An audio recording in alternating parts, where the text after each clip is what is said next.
Company 1983 में छोड़ दी थी। अब भी उनके परिवार का कोई भी मिलता है तो कैंची आश्रम और माँ की कुशल अवश्य पूछता है।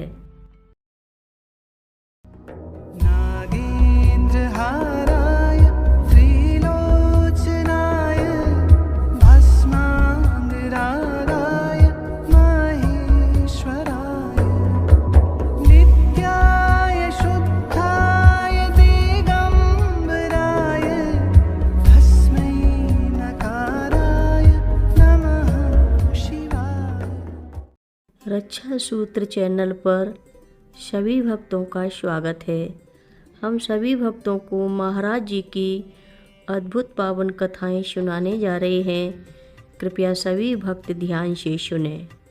जिस कंपनी में मैंने सन 1972 से सन 1983 तक काम किया, उसके चेयरमैन श्री कांति भाई एक जैन भक्ति परिवार से थे।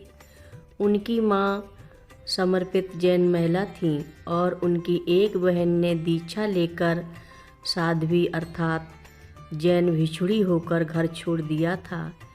मेरे सारे परिवार से बहुत अंतरंग संबंध थे और मैं जब भी बम्बई जाता था तो श्री महाराज जी और माँ की और अपने आश्रमों की चर्चा करता था। मैं अक्सर श्री माँ के पास हर स्थान में पहुँच जाता, इसलिए मैंने छुट्टी इत्यादि की कभी परवाह नहीं की और सीधे भाग जाता। इसी तरह एक बार कंपनी से यह कहकर कि मैं अपने परिवार संबंधी ज़मीन जायदाद के निपटारे के लिए अल्मोड़ा जा रहा हूँ, सीधे कैंची धाम की ओर चल दिया। सुबह 6 बजे कैंची पहुँचा तो माँ ने आदेश दिया कि अभी भूमियाधार मंदिर, जो कि कैंची से 12 किलोमीटर दूर है, जाकर ब्रह्मचारी बाबा जी को नैनीताल ले जाकर उनके दांत दिखाकर आ। मैं बहुत अनमना सा होकर तैयार हुआ। 8 बजे नहा धोकर भूमियाधार पहुंचा। ब्रह्मचारी बाबा ठहरे जोगी आदमी मुझे सीधे पहाड़ से ऊपर चढ़ाकर पैदल ले गए और नैनीताल से 3 किलोमीटर पहले पाइंच से बस पकड़ी। करीब 10 बजे सुबह नैनीताल बस स्टेशन पर पहुँचे।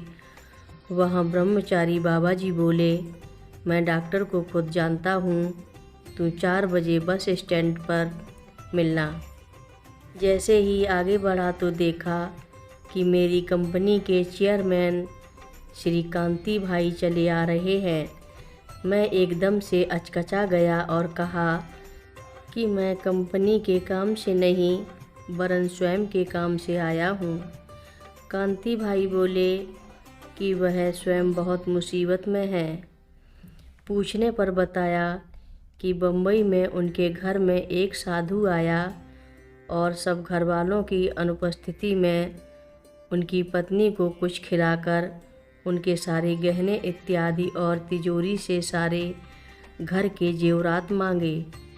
उनके ऊपर कुछ झाड़ फूंक भी की।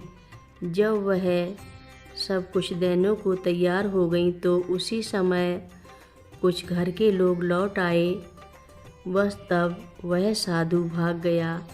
इसके बाद से श्री कांति भाई की पत्नी बहुत ही असुरक्षित महसूस करने लगी और 7-8 लोगों के बीच में रहे बिना घबरा जाती।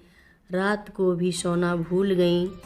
जब मैं उनसे मिलने होटल में पहुंचा तो उनकी आंखों में बहुत कालापन था और भयभीत लग रही थीं।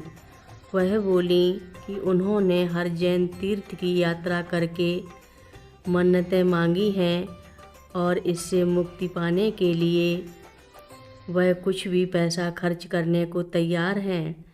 मुझे याद आ गई और मैंने उनको 2 दिन बाद मंगलवार को कैंची आने का निमंत्रण दिया। मैंने यह भी कहा कि पति पत्नी ही आना। उन्होंने अपने भाई और भाभी को साथ लाने की इजाज़त मांगी। 4 बजे श्री ब्रह्मचारी बाबा जी बस स्टैंड पर मिले और बताया कि डॉक्टर उस दिन नहीं आया और दर्द भी ठीक हो गया। जब तक भवाली पहुंचा, कैंची जाने की सारी बसें निकल चुकी थीं। 3-4 किलोमीटर पैदल चलकर एक ट्रक मिला और मैं करीब 6:30 बजे कैंची पहुंचा। श्री माँ चिंता में मंदिर के प्रांगण में खड़ी थीं। उन्होंने पूछा कि देर कैसे हुई, तो मैंने कारण बताया और प्रार्थना की कि कांति भाई की पत्नी पर दया करें। श्री माँ ने उल्हाना दिया कि तुझे सबकी चिंता रहती है और हंस के बोली कि आने दे मंगलवार को। श्री कांति भाई सपत्नीक सुबह 9 बजे कैंची पहुंच गए। मैं उन्हें मंदिर के दर्शन कराते हुए श्री माँ के पास ले गया। मैं चाहता था कि कांति भाई की पत्नी चरण दंडवत करें, इसलिए पहले मैंने दंडवत प्रणाम किया, तब उन्होंने भी उसी ढंग से किया। माँ ने कुशल पूछी और मुझसे कुमाऊनी भाषा में कहा कि इसकी आँखों में तो अभी भी भूत नाच रहे हैं। फिर उनसे बोली, कभी किसी पर इस तरह से विश्वास करके घर में नहीं घुसाना चाहिए। फिर माँ ने एक हनुमान चालीसा और एक चित्र देकर कहा कि इसको सिरहाने रखना, और हनुमान जी को भी तो महावीर कहते हैं।